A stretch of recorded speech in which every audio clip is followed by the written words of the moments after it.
ओम शांति। ओम शांति। आज की तारीख है 13 अक्टूबर 2021। साकार महावाक्य। बाबा कहते मीठे बच्चे, ब्लड कनेक्शन में ही दुख है। ब्लड कनेक्शन में ही दुख है। तुम्हें उसका त्याग कर आपस में आत्मिक लव रखना है। तुम्हें उसका त्याग कर आपस में आत्मिक लव रखना है।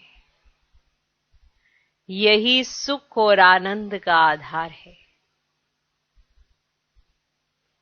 यही सुख और आनंद का आधार है। बाबा कहते मीठे बच्चे, ब्लड कनेक्शन में ही दुख है। तुम्हें उसका त्याग कर आपस में आत्मिक लव रखना है। यही सुख और आनंद का आधार है। अगर सुख की अनुभूति करना चाहते हैं, आनंद की अनुभूति करना चाहते हैं, तो आपस में आत्मिक लव होना चाहिए, क्योंकि ब्लड कनेक्शन से दुख की अनुभूति होती है। तो ब्लड कनेक्शन में ही दुख है। तुम्हें उसका त्याग कर आपस में आत्मिक लव रखना है। यही सुख और आनंद का आधार है। आज का प्रश्न, विजय माला में आने के लिए विशेष कौन सा पुरुषार्थ चाहिए? विजय माला में आने के लिए विशेष कौन सा पुरुषार्थ चाहिए? विशेष कौन सा पुरुषार्थ चाहिए विजय माला में आने के लिए? उत्तर, विजय माला में आना है तो विशेष होली बनने का पुरुषार्थ करो, माना पवित्र बनने का पुरुषार्थ करो। विजय माला में आना है तो विशेष होली माना पवित्र बनने का पुरुषार्थ करो। जब पक्के सन्यासी अर्थात निर्विकारी बनेंगे, तब विजय माला का दाना बनेंगे। जब पक्के सन्यासी अर्थात निर्विकारी बनेंगे, तब विजय माला का दाना बनेंगे। कोई भी कर्म बंधन का हिसाब किताब है तो वारिस नहीं बन सकते, प्रजा में चले जाएंगे। कोई भी कर्म बंधन का हिसाब किताब है तो वारिस नहीं बन सकते, प्रजा में चले जाएंगे। विजय माला में आने के लिए विशेष कौन सा पुरुषार्थ चाहिए? उत्तर, विजय माला में आना है तो विशेष होली बनने का, माना पवित्र बनने का पुरुषार्थ करो। जब पक्के सन्यासी अर्थात निर्विकारी बनेंगे, तब विजय माला का दाना बनेंगे। कोई भी कर्म बंधन का हिसाब किताब है तो वारिस नहीं बन सकते, प्रजा में चले जाएंगे। आज का गीत है, महफिल में जल उठी शमा परवानों के लिए। ओम शांति। देखो, हम महिमा ही करते हैं अपने बाप की। अहम आत्मा जरूर अपने फादर का शो करेंगे ना। सन शोज फादर, तो अहम आत्मा तुम भी कहेंगे हम आत्माएं। हम सबका फादर एक परमात्मा है जो सबका पिता है। ये तो सब मानेंगे। ऐसे नहीं कहेंगे कि हम आत्माओं का फादर कोई अलग अलग है। फादर सबका एक है। अब हम उनके बच्चे होने कारण उनके ऑक्यूपेशन को जानते हैं। हम ऐसे नहीं कह सकते कि परमात्मा सर्वव्यापी है, फिर तो सब में परमात्मा हो जाए। फादर को याद कर बच्चे खुश होते हैं, क्योंकि जो कुछ फादर के पास होता है उनका वर्षा बच्चे को मिलता है। अब हम हैं परमात्मा के वारिस। उनके पास क्या है? जो उनके पास वर्षा है वो बच्चे को मिलता है। अब हम हैं परमात्मा के वारिस। उनके पास क्या है? वह आनंद का सागर है, ज्ञान का सागर है, प्रेम का सागर है। हमको मालूम है, तब हम उनकी महिमा करते हैं। दूसरे ये नहीं कहेंगे। करके कोई कहते भी हैं, लेकिन वे कैसे है ये पता ही नहीं है। बाकी तो सब कह देते परमात्मा सर्वव्यापी है, लेकिन हम उनके बच्चे हैं तो अपने निराकार इमॉर्टल बाप की महिमा वर्णन करते हैं कि वह आनंद का सागर, ज्ञान का सागर, प्रेम का भंडार है। लेकिन कोई प्रश्न उठाएगा कि आप कहते हो कि वहां इनकॉर्पोरियल वर्ल्ड में तो दुख सुख से न्यारी अवस्था रहती है। आप तो ऐसा कहते हो कि इनकॉर्पोरियल माना निराकारी दुनिया, शांति धाम में कौन सी अवस्था? दुख सुख से न्यारी अवस्था रहती है। वहां सुख अथवा आनंद अथवा प्रेम कहां से आया? अब ये समझने की बातें हैं। ये जो आनंद सुख अथवा प्रेम कहते हैं, ये तो हुई सुख की अवस्था। आनंद सुख प्रेम यह तो हुई सुख की अवस्था। लेकिन वहां शांति देश में आनंद प्रेम अथवा ज्ञान कहां से आया? क्लियर हुआ? वे सुख का सागर जब इस साकार सृष्टि में आते हैं तब आकर सुख देते हैं, तो आत्मा रियलाइज करती है कि वो सुख का सागर है, इनकॉर्पोरियल वर्ल्ड में नहीं। ठीक? तो वह सुख का सागर जब इस साकार सृष्टि में आते हैं तब आकर सुख देते हैं। वहां तो दुख सुख से न्यारी अवस्था में रहते हैं, क्योंकि तुमको समझाया है कि एक है दुख सुख से न्यारी दुनिया जिसको इनकॉर्पोरियल वर्ल्ड कहते हैं, दूसरी फिर है सुख की दुनिया जहां सदा सुख आनंद रहता है जिसको स्वर्ग कहते हैं, और यह है दुख की दुनिया जिसको नर्क अथवा आयरन एज्ड वर्ल्ड कहते हैं। क्लियर हुआ? तो एक निराकारी दुनिया, एक सुख की दुनिया जहां सुख और आनंद रहता है सदा, वो है स्वर्ग, और यह है एक दुख की दुनिया जिसको नर्क अथवा आयरन एज्ड वर्ल्ड कहते हैं। अब इस आयरन एज्ड वर्ल्ड को परम पिता परमात्मा जो सुख का सागर है, वे आकर इसे बदलाकर आनंद सुख का प्रेम का भंडार बनाते हैं। क्लियर? क्लियर? तो उसे सुख का सागर क्यों कहते हैं, आनंद का सागर क्यों कहते हैं, प्रेम का भंडार क्यों कहते हैं? इसकी अनुभूति कहां करते हो? यहां। जब दुख की दुनिया है तभी तो अनुभव करोगे ना, सुख की दुनिया कैसी होगी, आनंद कैसा होगा। तो वे आकर इसे बदलाकर, माना दुख की दुनिया को बदलाकर आनंद सुख का प्रेम का भंडार बनाते हैं, जहां सुख ही सुख है, प्रेम ही प्रेम है ना, ऐसी दुनिया बना देते हैं। वहां जानवरों में भी बहुत प्रेम रहता है। रहता है। शेर गाय भी इकट्ठे जल पीते हैं, इतना उनमें प्रेम रहता है। तो परमात्मा आकर जो अपनी राजधानी स्थापन करते हैं उसमें सुख और आनंद है। तो जब परमात्मा नई दुनिया बनाते हैं तो उसके अंदर क्या मिलता है बच्चों? सुख आनंद की अनुभूति होती है। बाकी इनकॉर्पोरियल दुनिया में तो सुख आनंद की बात ही नहीं, प्रेम की बात ही नहीं। ना तो इनकॉर्पोरियल दुनिया में आपको सुख की अनुभूति, ना आनंद की अनुभूति, ना प्रेम की अनुभूति, ये होता है यहां पे। अब वह है इनकॉर्पोरियल आत्माओं का निवास स्थान, वह है सबकी रिटायर लाइफ। ठीक है? रिटायर लाइफ अथवा निर्वाण अवस्था। शांति धाम जो है निर्वाण अवस्था है, रिटायर लाइफ है, जहां दुख सुख की कोई फीलिंग नहीं रहती। वे दुख सुख का पार्ट तो इस कॉर्पोरियल वर्ल्ड में चलता है, ये साकारी दुनिया में, कि दुख क्या है, सुख क्या है, आनंद क्या है, प्रेम क्या है, ये सब यहां चलता है। क्लियर? इस ही सृष्टि पर जब स्वर्ग है तो इटर्नल आत्मिक लव रहता है, क्योंकि दुख है ब्लड कनेक्शन में। सन्यासियों में भी ब्लड कनेक्शन नहीं रहता, इसीलिए उनमें भी दुख की कोई बात नहीं रहती है। तो ब्लड कनेक्शन दुख देता है, क्योंकि एक्सपेक्टेशंस, उम्मीद, ब्लड कनेक्शन। तो सन्यासियों में भी ब्लड कनेक्शन नहीं रहता, इसीलिए उनको भी दुख की कोई बात नहीं रहती। ठीक है। अब जैसे जब ज्ञान नहीं मिला था, उससे पहले एक ब्लड कनेक्शन ही था सबका आपस में संबंधियों। तो अगर किसी ने पूछा तो ठीक है, अगर किसी ने नहीं पूछा फिर तो खैर नहीं। और आज अगर आपको कोई नहीं पूछता तो बहुत ही अच्छा है, और अगर कुछ ज्यादा पूछ लेता है तो टेंशन बन जाती है।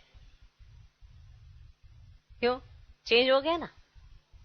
आपका आत्मिक प्रेम है, उसके लिए आप सब कुछ करने के लिए तैयार हैं, लेकिन उनकी खातिरी स्वीकार करने को तैयार नहीं है।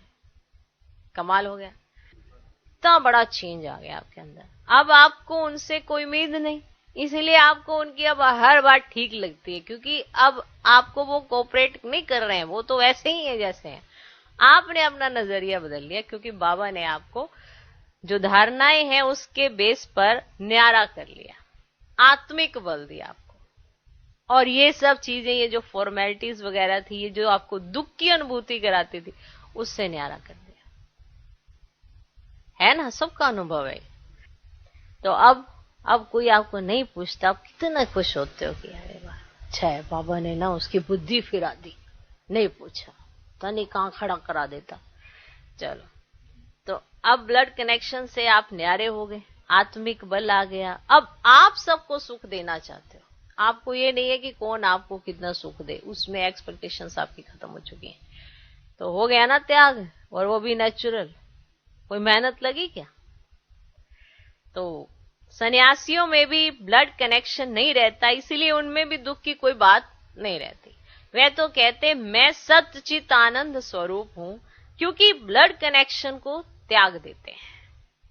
वैसे यहां भी तुम्हारा कोई ब्लड कनेक्शन नहीं है, यहां हम सबका आत्मिक लव है जो परमात्मा सिखलाते हैं। सबका आत्मिक लव है, सबका एक दूसरे के साथ बहुत स्नेह है, प्रेम से चलते हैं। तो यहां हम सबका आत्मिक लव है जो परमात्मा सिखलाते हैं। बाप कहते हैं you are my beloved sons, you are my beloved sons. हमारा आनंद, प्रेम, सुख तुम्हारा है, क्योंकि तुमने वह दुनिया छोड़कर हमारी आकर गोद ली है। ये भी तुम प्रैक्टिकल लाइफ में आकर गोद में बैठे हो, ऐसे नहीं जैसे वह गुरु की गोद में ले चले जाते अपने घर में। उनको बिलवर्ड सन्स नहीं कहेंगे, उनकी भी वह जैसे प्रजा है। बाकी जो सन्यास कर उनकी गोद लेते हैं वही बिलवर्ड सन्स बनते हैं, क्योंकि वही गुरु के पीछे गद्दी पर बैठते हैं। बच्चे और प्रजा में रात दिन का फर्क रहता है। वह वारिस बन वर्षा लेते हैं, जैसे तुमने उनके ब्लड कनेक्शन तोड़ इस निराकार व साकार की गोद ली है, तो वारिस बन गए हो। जैसे वो गुरु में ऐसे होते हैं, ऐसे तुमने भी ब्लड कनेक्शन तोड़ दिया और निराकार और साकार की आपने गोद ले ली है, तो वारिस बन गए हो। इसमें भी फिर जितना ज्ञान लेंगे वह है ब्लिस।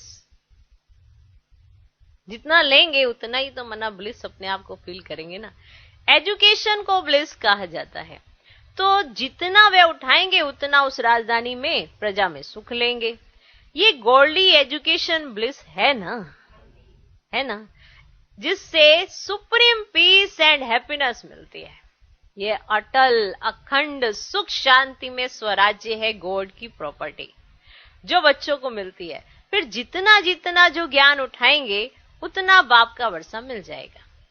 जैसे तुम्हारे पास इतने जिज्ञासु आते हैं, वह है तुम्हारी बिलवड प्रजा। बच्चे नहीं, क्योंकि आते जाते रहते हैं। बच्चे भी हो सकते हैं, क्योंकि प्रजा से कोई वारिस भी तो बन जाते हैं। जब ज्ञान लेते लेते देखते हैं यहां तो अथाह सुख और शांति है, उस दुनिया में तो दुख है, तो आकर गोद ले लेते हैं। फौरन तो कोई बच्चा बन नहीं सकता, माना आप जिनको ज्ञान सुनाते हो तो वो प्रजा बन जाते हैं। अब उनमें से कोई ऐसे बनते हैं कि माना वो वारिस बने। तो बाबा कहते फौरन तो कोई बच्चा नहीं बन जाता। तुम भी पहले आते जाते थे, आते जाते थे तुम भी पहले, फिर सुनते सुनते बैठ गए तो वारिस बन गए। अब सन्यासियों के पास भी ऐसे होता है, सुनते सुनते जब समझते हैं सन्यास में तो शांति सुख है तो सन्यास कर लेते हैं। यहां भी जब टेस्ट आ जाती है तो बिलवड सन बन जाते हैं, तो जन्म जन्मांतर के लिए वर्षा मिल जाता है। अब वह फिर दैवी सिजरे में आते रहते हैं। अब प्रजा तो साथ नहीं रहती, वे कहां कहां कर्म बंधन में चले जाते। जैसे गीत में कहते हैं ना, महफिल में जल उठी क्षमा परवानों के लिए, कहते हैं ना, तो परवाने भी क्षमा पर डांस करते करते मर जाते हैं, कोई चक्कर लगाए चले जाते हैं। यह तन भी एक क्षमा है जिसमें ऑलमाइटी बाबा का प्रवेश है। तन भी एक क्षमा है जिसमें ऑलमाइटी बाबा का प्रवेश है। तुम परवाने बन गए, आते जाते आखिर जब राज समझ लिया तो बैठ गए। आते जाते जब राज समझ में आया तो फिर आप क्या किया, आपने बैठ गए। आते तो हजारों लाखों हैं, तुम्हारे द्वारा भी सुनते रहते हैं। वे तो जितना सुनेंगे उतना पीस और ब्लिस का वरदान लेते जाएंगे, क्योंकि ये इमॉर्टल फादर की शिक्षा तो विनाश नहीं होती। इसको कहते हैं अविनाशी ज्ञान धन, इसका विनाश नहीं होता। तो जो थोड़ा बहुत भी सुनते हैं तो प्रजा में आएंगे जरूर, वहां तो प्रजा भी बहुत बहुत बहुत सुखी है। इंटरनल ब्लिस, क्योंकि वहां सब सोल कॉन्शियस रहते हैं। यहां बॉडी कॉन्शियस हो गए हैं इसीलिए दुखी हैं। वहां तो है ही स्वर्ग, वहां दुख का नामो निशान नहीं। जानवर ही कितना सुख शांति में रहते हैं, तो प्रजा में कितना प्रेम और सुख होगा। माना जानवर इतना सुख शांति से रहते हैं तो प्रजा में कितना प्रेम और सुख होगा। यहां तो समझ में आ गया। अब यह तो जरूर है, सब तो वारिस नहीं बनते, पक्का पता है ना कि सब तो वारिस नहीं बनते। यहां तो 108 पक्के सन्यासी विजयमाला के दाने बनने वाले हैं। वे भी अभी बने नहीं है, बन रहे हैं। साथ साथ प्रजा भी बन रही है। वे भी बाहर रहकर सुनते रहते हैं, घर बैठे योग लगा रहे हैं। योग लगाते लगाते कोई फिर अंदर आ जाते तो प्रजा से वारिस बन जाते। जब तक कर्म बंधन का हिसाब है, कुछ तब तक बाहर रह योग लगाते, निर्विकारी रहते आते हैं। तो घर में रह जो निर्विकारी रहते हैं तो घर में झगड़ा जरूर होगा, क्योंकि कामेशु क्रोधेशु, कामा शत्रु पर जब तुम विजय पाते हो, माना जीत पाते हो, विष देना बंद करते हो तो झगड़ा होता है। बाप कहते बच्चे मौत सामने खड़ा है, सारी दुनिया विनाश होनी है। जैसे बूढ़ों को कहते हैं ना, मौत सामने है, परमात्मा को याद करो। जैसे कोई बूढ़ा होता है तो उसे यही कहा जाता है बस हो गया बहुत, इधर उधर क्या बुद्धि तुमने घुमानी है, अब वो बूढ़े हो गए हो तो। ऐसे मानो उसको साफ बोल के चले जाते हैं, अब बूढ़े हो गए तो। तो जैसे बूढ़ों को कहते हैं मौत सामने है, परमात्मा को याद करो, बाप भी कहते बच्चे निर्विकारी बन जाओ, कुछ नहीं चाहिए, निर्विकारी बन जाओ, परमात्मा को याद करो। जैसे तीर्थ पर जाते तो काम क्रोध सब बंद कर देते हैं, रास्ते में काम चेष्टा थोड़ी ही करेंगे, वे तो सारा रास्ता अमरनाथ की जय जय जय करते जाते, फिर लौट आते तो फिर वही विकारों में गोता खाते रहते। तुमको तो लौटना नहीं है, काम क्रोध में आना नहीं है। विकारों में जाएंगे तो पद भ्रष्ट हो जाएगा, होलीनेस नहीं बनेंगे। जो होली बनेंगे वे विजयमाला में आएंगे, जो फेल होंगे वे चंद्रवंशी घराने में चले जाएंगे। ये तुम सबको परम पिता परमात्मा बैठ पढ़ाते हैं, वही ज्ञान का सागर है ना।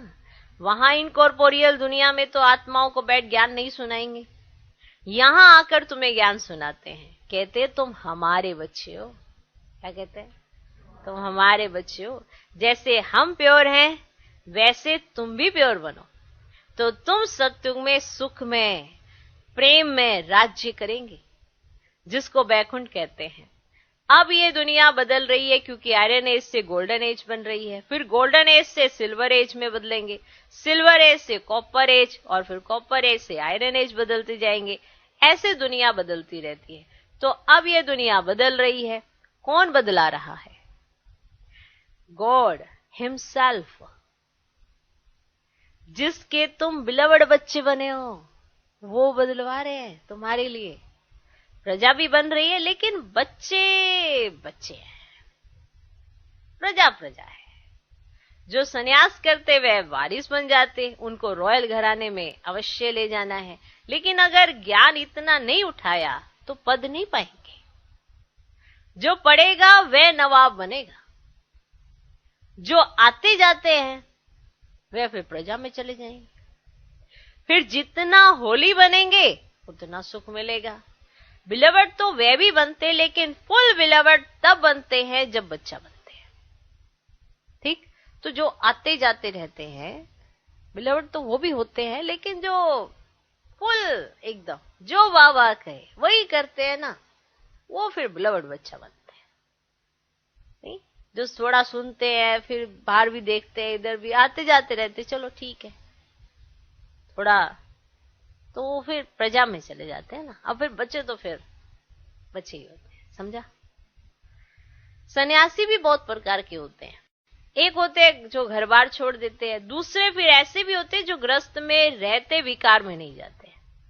वे फॉलोअर्स को बैठ शास्त्र आदि सुनाते हैं, आत्मा का ज्ञान देते हैं, उनके भी शिष्य होते हैं, ऐसे भी सन्यासी होते हैं। लेकिन उनके शिष्य उनके बिलवड सन नहीं बन सकते, क्योंकि वह तो घर बार बच्चे वाला होता है, तो वे अपने पास तो बिठा नहीं सकते, है ना। वो तो सन्यासी अपना घर बार का है, उनके अपने बच्चे हैं, तो वो दूसरे को तो बिठा नहीं सकते, वो तो फॉलोअर्स नहीं बन सकेंगे ना उनके। ना खुद सन्यास किया हुआ है, ना औरों को सन्यास करा सकता है। उनके शिष्य भी ग्रस्त में रहते हैं, उनके पास आते जाते रहते हैं। आप समझ आ रही है, आते जाते रहते हैं। वे सिर्फ उनको ज्ञान देते रहते अथवा मंत्र दे देते हैं बस। अब उनके वारिस तो बने नहीं, तो उनकी वृद्धि कैसे होगी। बस ज्ञान देते देते शरीर छोड़ चले जाते हैं। क्लियर। तो जो खुद भी ग्रस्त में रहते हैं और अपने बच्चों के साथ रहते हैं, ऐसे भी सन्यासी होते हैं, विकारों में नहीं जाते हैं। लेकिन जो उनके फॉलोअर्स होंगे वो उनके पास रह नहीं सकते, नहीं रह सकते ना। क्यों? क्योंकि वो तो खुद ग्रस्त नहीं छोड़े तो वो दूसरों को ग्रस्त नहीं छुड़वाएंगे। ओके, फिर वो उनके पास आते जाते रहते हैं, माना सत्संग उनके घर में करते रहते हैं, लेकिन ग्रस्त वो छोड़ते नहीं। ओके, अब देखो, एक माला है 108 की, दूसरी फिर उससे बड़ी 16,108 की माला होती है। अब वह है चंद्रवंशी घराने के रॉयल प्रिंस प्रिंसेस की माला। तो यहां जो इतना ज्ञान नहीं उठा सकते, प्योरीफाई नहीं बनते, तो सजाएं खाकर चंद्रवंशी घराने की माला में आ जाएंगे।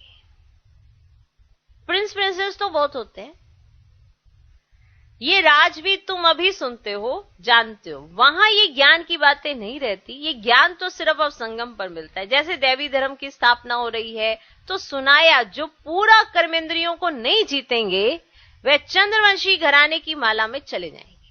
जो पूरा कर्मेंद्रियों को नहीं जीतेंगे तो वो चंद्रवंशी घराने की माला में जाएंगे। जो जीतेंगे वे सूर्यवंशी घराने में आएंगे। अब उन्हों में भी तो नंबरवार बनते हैं ना, जरूर। शरीर भी अवस्था अनुसार मिलता है, जैसी अवस्था वैसा शरीर। अब देखो, सबसे मम्मा तीखी गई है तो उसको स्कॉलरशिप मिल गई है, मॉनिटर बन गई, उनको सारा ज्ञान का कलश दे दिया। उसको हम भी माता कहते, बाबा कहते, उसको हम भी माता कहते, क्योंकि मैंने भी सारा तन मन धन उनके चरणों में स्वाहा कर दिया। लौकिक बच्चों को नहीं दिया, क्योंकि वे तो ब्लड कनेक्शन हो गया। ये तो इटर्नल बच्चे बनते हैं। सब सन्यास कराते हैं तो उन पर जास्ती लग जाता है, ठीक है ना। अब उन्होंने सन्यास किया, फिर बाबा के बन गए, माना सन्यास कौन सा, जो बाबा ने सिखाया, बेहद का सन्यासी। फिर वो सब सन्यास कराते तो उन पर जास्ती लव जाता है। इटर्नल लव सबसे तीखा होता है। अब सन्यासी तो अकेले घर बार छोड़ भाग जाते हैं, अब यहां तो सब ले आकर स्वाहा किया है। वो तो घर बार छोड़ गए, भाग गए सन्यासी दूसरे जो होते हैं, अब यहां तो सब ले आकर स्वाहा किया है। परमात्मा खुद प्रैक्टिकल में एक्ट कर दिखलाते हैं, बार बार नहीं, जो भी करके दिखाया इनके माध्यम से प्रैक्टिकल करके दिखाया। आंसर है बात। अब तुमको कोई भी प्रश्न का जवाब यहां मिल सकता है, कोई भी प्रश्न का जवाब यहां मिल सकता है। वे परमात्मा खुद ही आकर बता सकते हैं। वह तो जादूगर है, उसका ये जादूगरी का पार्ट अभी चल रहा है। तुम तो बहुत प्यारे बच्चे हो, बहुत प्यारे बच्चे हो। तुमको बाप कभी खफा नहीं कर सकते, है ना, नाराज नहीं कर सकते ना, क्योंकि तुम तो बहुत प्यारे बच्चे हो। फील भी करते हो कि नहीं, ये खुद ही नाराज होते रहते हो। तुम तो बहुत प्यारे बच्चे हो, तो बाबा तुम्हें कभी खफा नहीं कर सकते, मैं नाराज नहीं कर सकते। खफा करे तो बच्चे भी गुस्सा करना सीख जाए। अब यहाँ तो सबका आंतरिक लव है। स्वर्ग में भी कितना प्रेम रहता है, वहां तो सतो प्रधान रहते हैं। अब यहाँ जो विजिटर्स आते हैं उन्हों की भी बहुत सेवा होती है, क्योंकि उन्हों पर भी तो पीस और हैप्पीनेस की वर्षा होती है। जो भी विजिटर आते हैं तो उनको भी उनकी बहुत खातिरी की जाती है, बहुत सेवा की जाती है। जो भी बाहर से आते हैं तो उन्हों के पर भी पीस और हैप्पीनेस की वर्षा होती है। अब वह बिलवर्ड प्रजा बनने वाले हैं। माँ बाप बच्चे सब उनकी सर्विस में लग जाते हैं। कोई भी विजिटर आते हैं ना तो माँ भी लग गई सर्विस पे, बाप भी लग गया, बच्चे भी लग गए, उनकी सर्विस में लग जाते हैं। भले देवी देवता बन रहे हैं, लेकिन यहाँ वे पद का अहंकार नहीं रहता। यानी जो भी बाहर से आते हैं ना तो वो देवी देवता बन रहे हैं, पर पद का अहंकार नहीं रहता।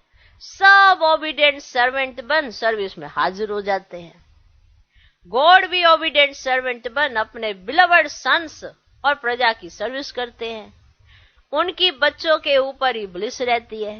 अच्छा, मीठे मीठे सिकिलदे नूरे रतन, कल्प कल्प के बिछड़े हुए बच्चे जो फिर से आकर मिले हैं, ऐसे बच्चों प्रति माता पिता बाप दादा का दिल व जान सिक व प्रेम से याद, प्यार और गुड मॉर्निंग। रूहानी बाप की रूहानी बच्चों को नमस्ते। हम रूहानी बच्चों की भी रूहानी बाप को नमस्ते नमस्ते नमस्ते। Good morning good morning good morning. अब आप बताओ, आप आते जाते वाले हो, यही रहते हो, बस गए हो? धारणा के लिए मुख्य सर पहला पॉइंट, जैसे बाप दादा बच्चों को कभी खफा नहीं करते, मना नाराज नहीं करते, कभी नाराज नहीं करते, ऐसे तुम बच्चों को भी किसी को नाराज नहीं करना है। जैसे बाप दादा, देखो हर बात को कहने का तरीका होता है। अब नाराजगी कब होती है? जब बात करने का तरीका बस अपना ही सोचते हैं, दूसरे पे क्या होएगा क्या नहीं होगा कोई फर्क ही नहीं, वही ज्यादा नाराज करते हैं। जो सामने संस्कारों को देख लेते हैं और समझ जाते हैं, और फिर उस हिसाब से राज को समझने वाला नाराज नहीं होता। क्यों कहा जाता है? तो ये सारे राज ही तो है ना, दूसरे के संस्कारों को समझ जाना तो उसे नाराज नहीं करना। श्रीमत के हाथ और साथ से आप किसी को नाराज नहीं करना। अगर आप सोचते हो कि अरे हम तो श्रीमत पर चलेंगे ना तो दूसरे नाराज हो जाते हैं, तो ये गलत फहमी है, गलत फहमी है। अगर आप श्रीमत पर चलोगे तो वो भले ऊपर ऊपर से आपको नाराजगी, अंदर से उनको संतुष्टता है, ये सही है। अब सोचो आज की जनरेशन, आज का यूथ कहाँ जा रहा है? कोई नशे में, कोई कैसे, कोई किसी चीज में जा रहे हैं ना। इतनी तमो प्रधानता में गोते खा रहा है आज का यूथ। लगाया जाए तो माँ बाप कितने परेशान रहते हैं अपने बच्चों से, अंदर से टूटे हुए होते हैं, पता नहीं क्या करेंगे, कहाँ पे ले जाएंगे या कौन सी दिशा में दिखाएंगे। और जब वही बच्चे परमात्मा के मार्ग पर चलते हैं तो अंदर से माँ बाप बड़े खुश रहते हैं, ये ठीक है, कोई ऐब नहीं है, कोई बुराई नहीं है, कहीं और फंसा नहीं है, तो माँ बाप बड़े संतुष्ट रहते हैं। इसीलिए हर माँ बाप चाहता है कि माना बाबा के साथ, बाबा का हाथ और साथ में बच्चों के साथ है, क्योंकि बुराइयों से बचे रहते हैं। आज की डेट में इतना माना यूथ इतना नशे में, इतनी गंदगी में जा रहा है कि आप तो सोच भी नहीं सकते हो। कभी सुनते हैं या देखते हैं तो एहसास होता है कि अरे इतना इतना है, और पर हमें पता ही नहीं चलता। और कितने बच्चे यहाँ सेफ हैं, कितने बच्चे हुए हैं, इसलिए बच्चे हैं, है ना, बच्चे हैं इसलिए बच्चे हैं। वरना दुनिया का असर होने में ज्यादा देरी नहीं लगती, एक दिन में ही कहीं तो बुद्धि खराब हो जाती है। क्योंकि ये कहते हैं अरे ये तो फैशन है, ये तो सिस्टम है, तुम तो पता नहीं कौन से जमाने के हो, 2-4 डायलॉग सुनाए नहीं और बच्चे को बहलाया नहीं। तो श्रीमत है तो आपका फायदा ही फायदा है, और अगर श्रीमत के बगैर किसी को खुश करने जाओगे ना तो इतना नुकसान है, इतना नुकसान है कि आपको लगेगा कि अरे कोई बुरा मान जाएगा। बाबा ने कहा किसी को नाराज नहीं करना।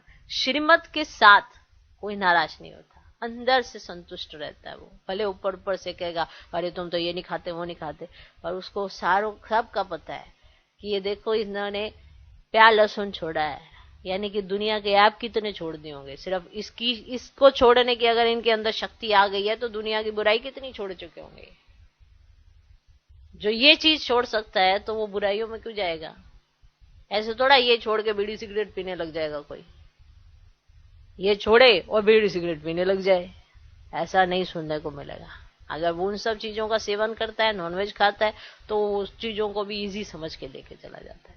नहीं तो अपने ऊपर कितना कंट्रोल होगा ऐसे बच्चों का, सोचो। ये बाहर इतनी तमो प्रधानता दिखाई दे रही है, फिर भी कहेगा जो शुद्ध अपने घर में जो बनता है वही खाना है, शुद्धता का इतना ध्यान रखा जाए।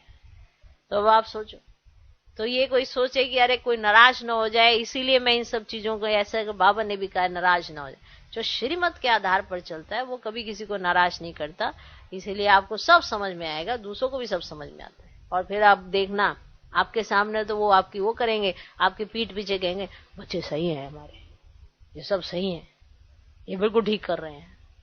और फिर आप ही के उदाहरण देके लोगों को भी कहेंगे अरे उनके पीछे हो जाओ, वो ठीक चलते हैं।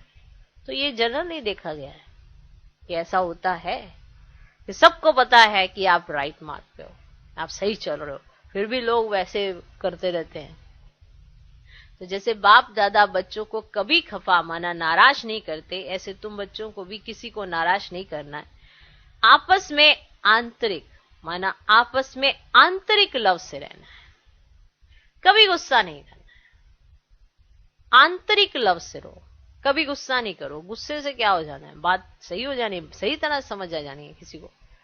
गुस्से से अगर बातें समझ में आती तो पता नहीं हिटलर ने कितना गुस्सा किया होगा, तो आज तक समझ आ जाती सबको।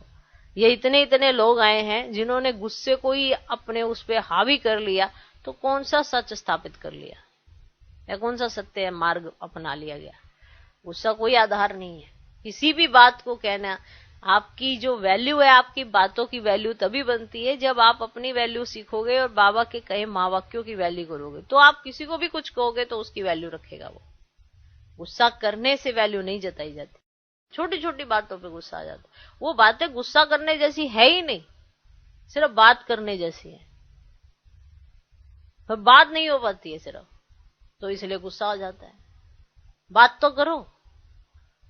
यहां तो विकारों को छुड़वाने के लिए इतनी मेहनत चल रही है भगवान की, कितना रोज बात करता है, कितना रोज समझाता है। और हम आपस में क्या होता है, एक दो बार किसी के साथ हमने किया, नहीं नहीं ये तो है ही ऐसा, नहीं तो ये तो है ही ऐसी, बस 2 मिनट में ही बुद्धि खराब। क्योंकि गुस्सा करने की इतनी आदत पड़ी, इतनी आदत पड़ी है कि हम नॉर्मली या जनरली सोच ही नहीं पाते कि ये शांति से भी बात हो सकती है, नहीं सोच पाते। तो बाबा नहीं चाहते कि मेरा कोई भी बच्चा गुस्सा करे, क्योंकि जब भी कोई बच्चा गुस्सा करता है तो बाप की गोद से उतर के ही करेगा, गोद में बैठ के कर ही नहीं सकता। क्योंकि बाबा तो प्रेम का भंडार है, प्रेम के भंडार के साथ गुस्सा करके दिखाओ ना। दोनों चीजें ही अलग अलग हैं, एक साथ रह ही नहीं सकती हैं। जैसे दिन और रात एक साथ नहीं रह सकते, इसी तरह से गुस्सा और प्रेम दोनों एक साथ नहीं। कहते नहीं, जहां गुस्सा होता है वहां प्रेम ज्यादा होता है। मुझे तो आज तक डेफिनेशन नहीं समझ नहीं आई। लड़ेंगे, कहते हम ना लड़ते इसलिए प्यार ज्यादा है, ये कलयुग की डेफिनेशन है। अगर इतना लड़ाई कर रहे हैं तो दोनों में से किसी एक ने कॉम्प्रोमाइज किया होगा। अब ये कॉम्प्रोमाइज क्यों चल रहा है फिर? तो प्रेम कम है, गुस्सा जास्ती है। तो कभी गुस्सा नहीं करना है, ये अपने साथ प्रतिज्ञा करोगे। जब तक नहीं करोगे तब तक चलता ही रहेगा। तो कभी गुस्सा नहीं करना है। और ये मत देखो कि दूसरा कितना गुस्सा करता है, ये देखो कि मेरे अंदर कितना गुस्सा चलता है। जिस दिन आप ये नोटिस करोगे कि मेरे अंदर कितना गुस्सा चलता है, उस दिन आप सुधरोगे। वरना तो हमेशा हम अपने गुस्से का जिम्मेवार दूसरे को ही ठहराते हैं कि उसने सिचुएशन क्रिएट की, उसने हरकत ऐसी की, उसने बात ऐसी करी, वो सीन ऐसा था, इसीलिए मुझे गुस्सा आया। पर गुस्सा तो मुझे आ रहा है ना, सामने वाले को थोड़ा आया है। बीमारी तो मुझे लगी है, सामने वाले को थोड़ा लगी है, तो गुस्सा बिल्कुल भी नहीं करना है। अगर ये ठान लिया तो देखो मेहनत तो लगेगी, हमको भी लगती है, आपको भी लगेगी, लगती है, पेपर आता है। अगर आपने ठान लिया कि मुझे गुस्सा नहीं करना, तो उसी से रिलेटेड पेपर आते हैं कि गुस्सा दिलाने वाली चीजें होती हैं। अगर पर मान लिया कि मुझे नहीं करना है, तो पेपर भी क्रॉस करेंगे, फिर उसके बाद आप खुद को सेटिस्फाई बनाएंगे कि हाँ मुझे ये नहीं करना है। पेपर दे के ही आपको एहसास होगा कि आप कितने लेवल तक पहुंचे हैं। जैसे स्कूल में भी टेस्ट होते हैं ना, तो जो टीचर होता है वो परख लेता है कि ये इसका अभी अपना माइंड इसका कहां तक पहुंचा है। तो वो जो बीच बीच में टेस्ट होते हैं वो इसीलिए होते हैं, प्रिपरेशन के लिए, कि जब फाइनल पेपर हो तो उसमें ये अच्छे मार्क्स ले सके, क्योंकि स्टूडेंट को भी पता चल जाता है कि ये वाली चीज मेरी बुद्धि में टिकती है या नहीं टिकती है।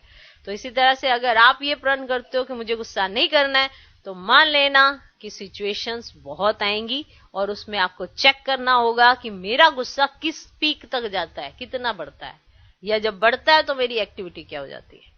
ओके, तो जैसे बाप दादा बच्चों को कभी खफा नहीं करते, ऐसे तुम बच्चों को भी किसी को नाराज नहीं करना है, आपस में आंतरिक लव से रहना है, कभी गुस्सा नहीं करना है।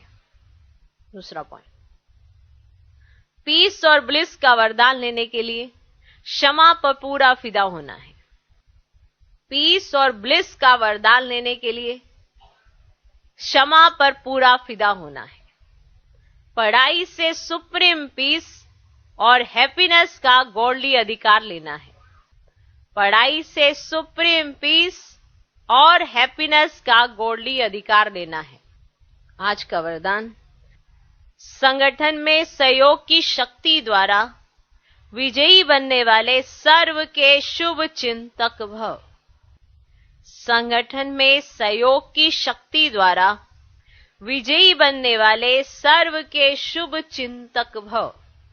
यदि संगठन में हर एक दो के मददगार शुभ चिंतक बनकर रहें, तो सहयोग की शक्ति का घेराव बहुत कमाल कर सकता है। आपस में एक दो के शुभ चिंतक सहयोगी बनकर रहो तो माया की हिम्मत नहीं जो इस घेराव के अंदर आ सके। लेकिन संगठन में सहयोग की शक्ति तब आएगी जब यह दृढ़ संकल्प करेंगे कि चाहे कितनी भी बातें सहन करना पड़े, लेकिन सामना करके दिखाएंगे, विजयी बनकर दिखाएंगे। माना बातों का, व्यक्ति का नहीं। अगर व्यक्ति का सामना करोगे तो संगठन में शक्ति की अनुभूति नहीं होती है। माना कितनी भी बातें आ जाएं, लेकिन हम अपने जो मॉरल्स हैं, जो धारणाएं हैं, उनको ब्रेक नहीं करेंगे, तब जाके आप संगठन में सहयोग की शक्ति दे सकते हो। वरना क्या होता है, आप सहयोग देते हो, याद रखते हो मैंने इसको सहयोग दिया, अगली बार ये मुझे देगा नहीं देगा, हमेशा ये नजर रहती है। अगर आप ये संकल्प करते हो कि मुझे सबको सहयोग देना है, फिर कोई आपको दे ना दे, लेने की कोई भावना नहीं रहती और आप देते चले जाते हो, तो बाबा आपको और जास्ती सहयोग दिलाता है।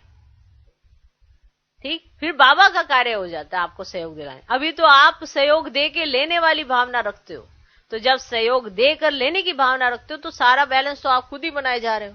हिसाब किताब अपना चल ही रहा है आपका, 2 दे के ये लेना है, 3 दे के ये लेना है, तो आपका हिसाब फिर भगवान क्या सहयोग देगा आपको? फिर आपको सहयोग नहीं मिलता। इसीलिए कहीं अलग थलग पड़े रहते हैं, उनको हमेशा लगता है कि मुझे कोई सहयोग नहीं देता। जो ये लाइन बोलते हैं तो हमेशा पीछे जाके देखना कि बाबा ने वरदान क्या दिया है। सहयोग देना है, मिलेगा बाद में। रिगार्ड देना है, हम कहते हैं कि हमें कोई रिगार्ड नहीं देता, हमें कोई सहयोग नहीं देता, ऐसे जनरल वे में हम बात कर लेते हैं। ये नहीं पता इसके पीछे की लाइन है क्या। बोलते हुए भी 10 बार सोच लेना चाहिए कि हम क्या बोल रहे हैं। सोच तो ले, तो कितनी आसानी से बोलते, कोई सहयोग देने नहीं आता, कोई होता ही नहीं है, सब कुछ मुझे अकेले करना पड़ता है। तो माना यहाँ तो एक तो आपने बाबा को अलग किया है, अकेले ही सब कुछ कर रहे हो, तो सहयोग कहां से मिलेगा। इसलिए बातें सहन करनी पड़ेंगी, सहन करेंगे, सामना करेंगे उन बातों का, लेकिन व्यक्ति का नहीं। बातों को फेस कर लेंगे, समझने की कोशिश करेंगे, क्या फर्क पड़ता है, तब जाके आपको सहयोग मिलेगा। तब आप सबके प्रति शुभ चिंतक हो जाएंगे, सबके लिए अच्छा सोचेंगे। आज का स्लोगन, कोई भी इच्छा अच्छा बनने नहीं देगी। चाहे आपकी कोई भी इच्छा हो, अगर रख दी आपने कोई इच्छा, तो वो आपको अच्छा बनने नहीं देती। क्योंकि कारण क्या होता है आपकी इच्छा के पीछे ही आपकी बुद्धि अटकी रहती है। आप वो कर ही नहीं पाते जो आपको बेस्ट से बेस्ट करना चाहिए, क्योंकि आपकी अपनी इच्छा अटकी हुई है वहां पे। तो इसीलिए कहा जाता है कोई भी इच्छा आपको अच्छा बनने नहीं देगी, इसलिए इच्छा मात्रम अविद्या बनो। जब आपके देने का पार्ट है तो आपके लेने का पार्ट नहीं होता, तो कौन क्या कर रहा है क्या नहीं कर रहा है उसमें आपकी बुद्धि नहीं जाती, तो आप दाता के बच्चे दाता बन देते जाते।